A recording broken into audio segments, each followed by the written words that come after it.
എന്തുകൊണ്ട് ഒരാൾക്ക് സ്ഥിരം കടമുണ്ടാകുന്നു അല്ലെങ്കിൽ ഒരാൾ ദരിദ്രനാകുന്നു എന്ന് ചോദിച്ചാൽ ഒറ്റ വാക്കിൽ അയാൾ ദരിദ്രനാണോ അല്ലയോ എന്ന് മനസ്സിലാക്കാൻ നമുക്ക് പറ്റും. പണം വേണമെന്ന് ആഗ്രഹിക്കുന്ന എത്ര പേര് ഇവിടെ ഉണ്ട്?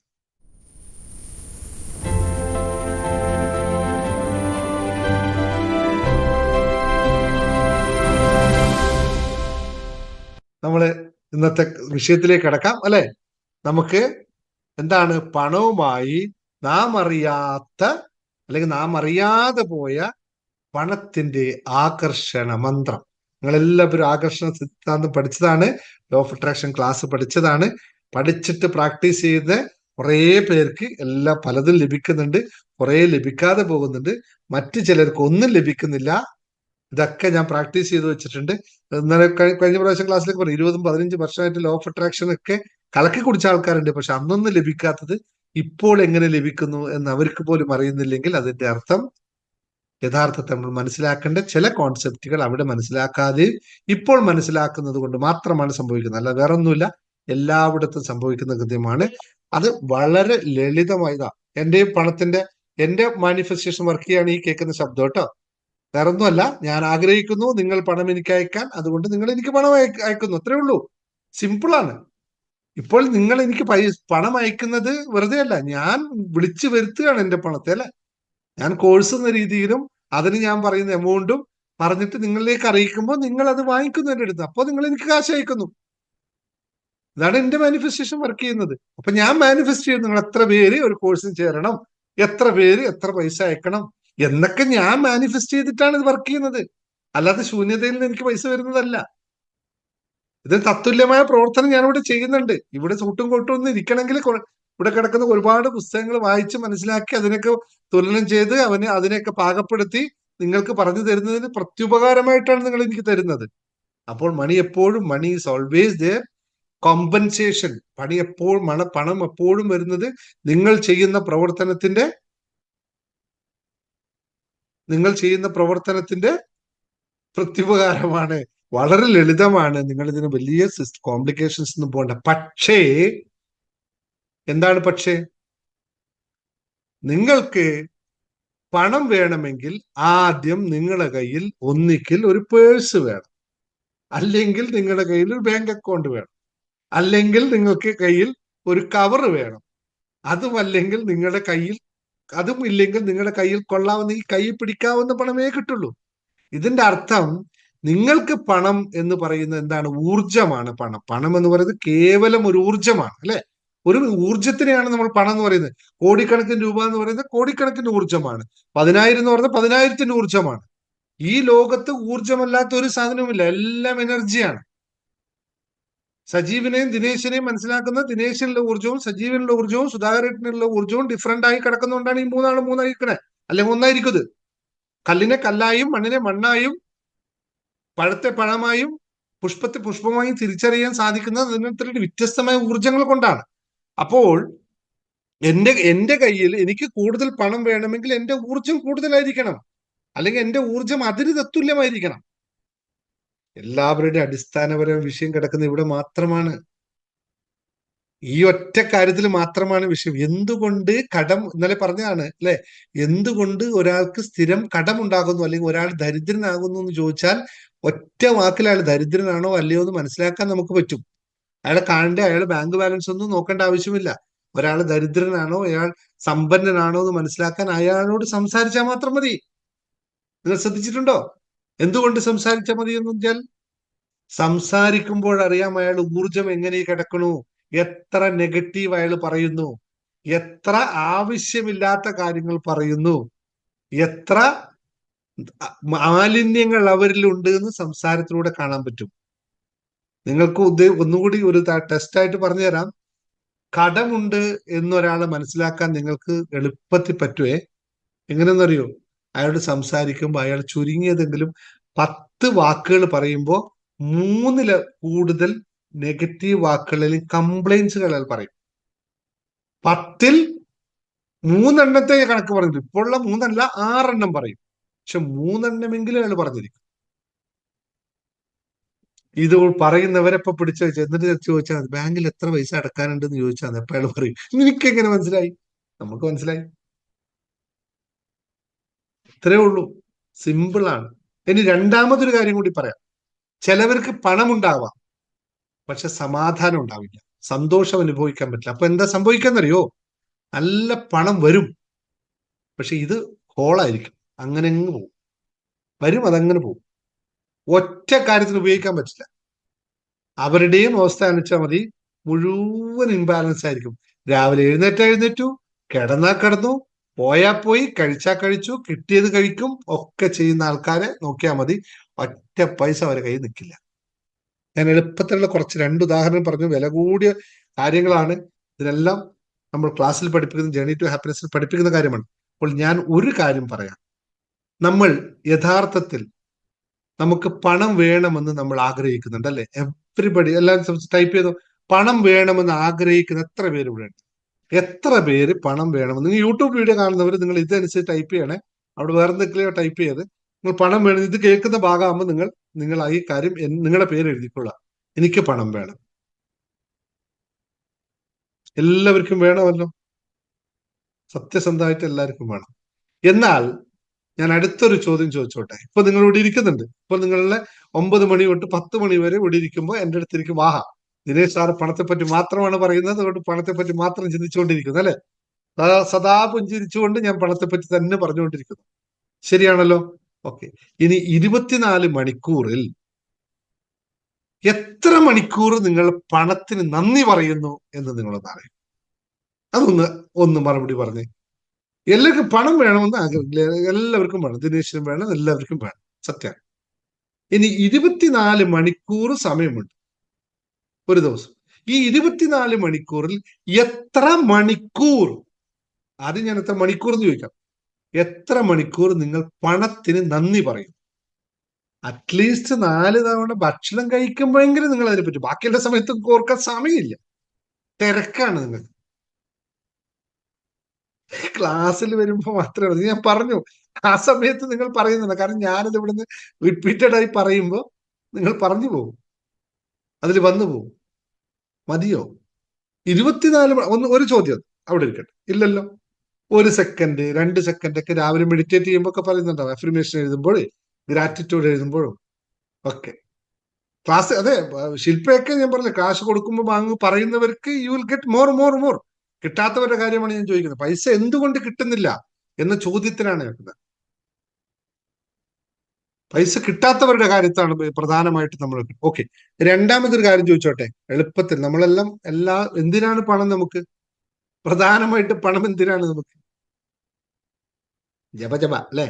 മെയിൻ ജപജപയാണ്. ഇതിനല്ലേ എല്ലാവരും പണം ഉണ്ടാക്കുന്നത്, അല്ലേ? അത് പണം കൊടുത്തിട്ട് അത് വാങ്ങിച്ചിട്ടാകുമ്പോ ആ കഴിക്കുമ്പോഴെങ്കിലും ഇത് ഓർക്കുണ്ടോ? ലളിതമാണ്. 5 നേരം, അല്ലെ? 5 നേരം കഴിക്കുന്നതിന് 3 നേരങ്ങളും കഴിക്കുന്നുണ്ട്. 5 നേരം ഞാൻ കുറച്ചു, 5 നേരം അല്ല, 6 നേരം കഴിക്കുന്ന ആൾക്കാരുണ്ട്. അവരോട് 3 നേരങ്ങളും കഴിക്കുന്നുണ്ട്. ഈ 3 നേരം കഴിക്കുമ്പോ ഈ കാശ് കൊടുത്തിട്ട് വാങ്ങിച്ച് കഴിക്കുമ്പോഴെങ്കിലും 1 മിനിറ്റ് നേരം.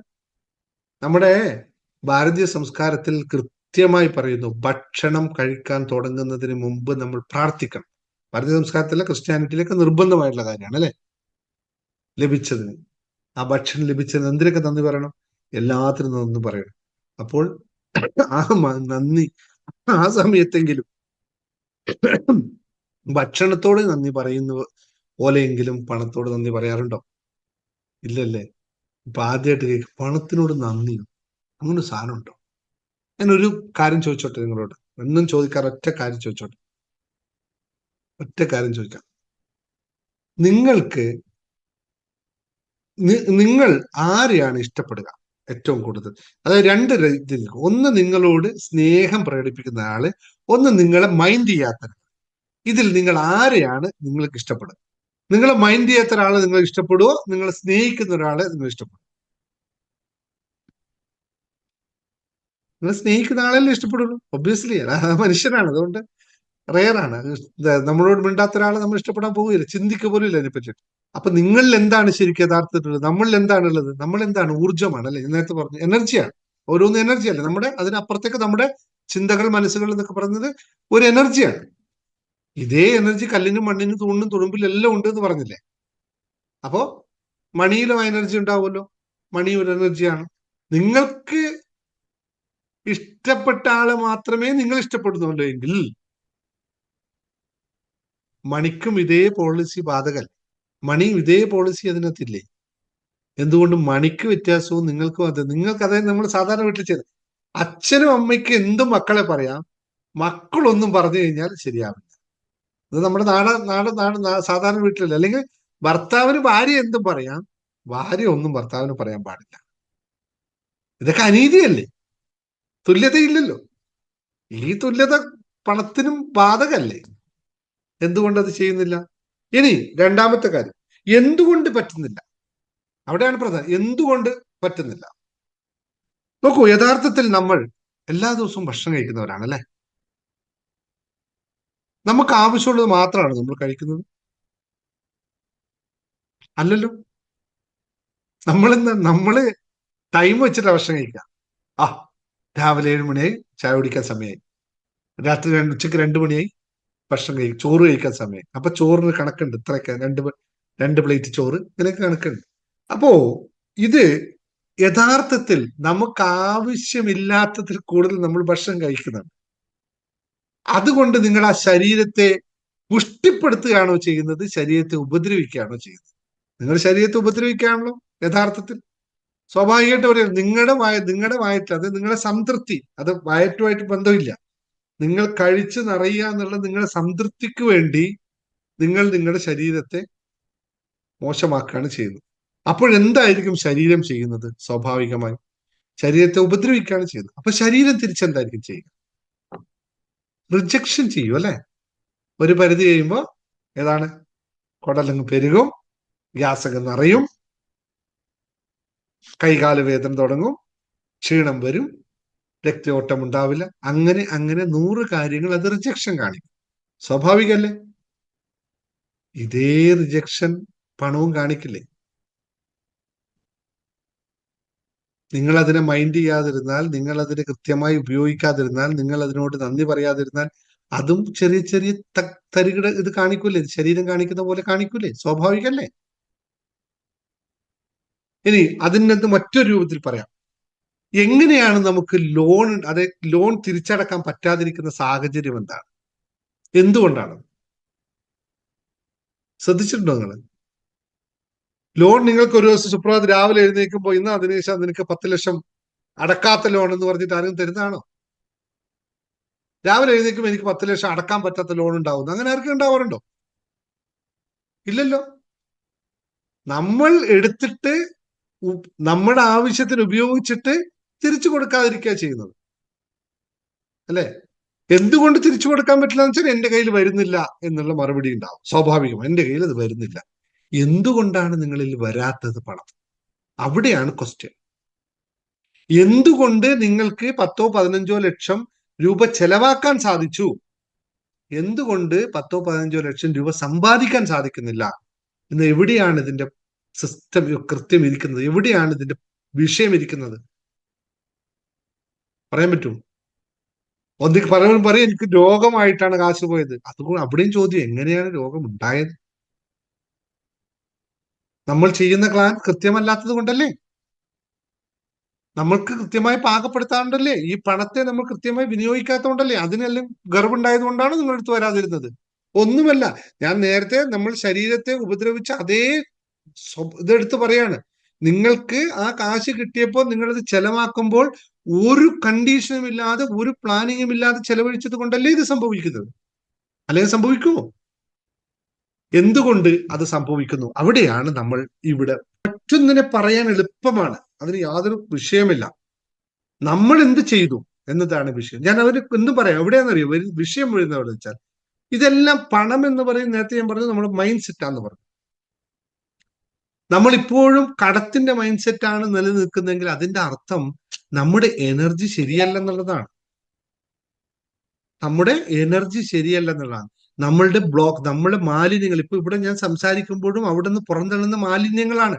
കോവിഡ് എന്ന് പറയുന്ന ഒരു സാധനത്തെ നമ്മൾ രക്ഷപ്പെടാൻ വേണ്ടി ഉപയോഗിക്കുകയാണ്. രക്ഷപ്പെടാൻ ഉപയോഗിക്കുക. അതിനുശേഷം 5 വർഷമായല്ലോ. കോവിഡ് 2 വർഷമല്ലോ, 1 വർഷമല്ലോ, 2 വർഷമല്ലേ ഉണ്ടായിട്ടുള്ളൂ. അതിനുശേഷം 5 വർഷം കൊണ്ട് നികത്താൻ പറ്റൂലേ? പറ്റണം. അപ്പോൾ നമ്മൾ വർക്ക് ചെയ്തില്ല. അല്ലെങ്കിൽ നമ്മൾ അതിനനുസരിച്ച് ആക്ഷൻ എടുത്തില്ല, നമ്മളെ മനസ്ഥിതി മെന്റാലിറ്റി മാറ്റിയില്ല, നമ്മുടെ ബ്ലോക്കേജുകൾ നമ്മൾ മാറ്റിയില്ല, പരിമിതമായ ചിന്താഗതികളെ മാറ്റിയില്ല. ഇതിന് ചെയ്യേണ്ട കാര്യമാണ് നമ്മുടെ ഇപ്പൊ പറഞ്ഞില്ലേ, ഇപ്പൊ നേരത്തെ ഉദാഹരണം പറഞ്ഞ ബിന്ദു ഒക്കെ പറഞ്ഞ ഉദാഹരണം മനസ്സിനെ മാറ്റപ്പെടുത്തുമ്പോൾ പൈസയൊക്കെ വരുന്നു, കുട്ടികൾ ശരിയാവുന്നു, ഭർത്താവ് ശരിയാവുന്നു, സ്നേഹം വീട്ടിലുണ്ടാവുന്നു, സ്വസ്ഥത ഉണ്ടാവുന്നു, ജോലി സ്ഥലത്ത് ജോലി കൂടുതൽ നന്നായി ചെയ്യാൻ പറ്റുന്നു, ശമ്പളം കൂട്ടിക്കിട്ടും, ബിസിനസ് ചെയ്യുന്നവർക്ക് ബിസിനസ് കൂടും. ഇതെല്ലാം സംഭവിക്കുന്ന ഇവിടെ നിന്ന് മാത്രമാണ്. ഇത് പറ്റാത്തവർക്കാണ് മനസ്സിനെ മാലിന്യങ്ങളെ, മനസ്സിലുള്ള മാലിന്യങ്ങളെ മാറ്റപ്പെടുത്തണം. നമ്മൾ നമ്മുടെ ചിന്തകളെ മാറ്റണം. നമുക്ക് വേണ്ടതിലെ ചിന്തിക്കണം. ഇപ്പോൾ നമ്മൾ ചോദിച്ചാൽ നമ്മൾ ചിന്തിക്കുന്നത് പകുതി നമുക്ക് വേണ്ടാത്തതാണ്. പലപ്പോഴും നമ്മൾ മണിയെ പറ്റിയും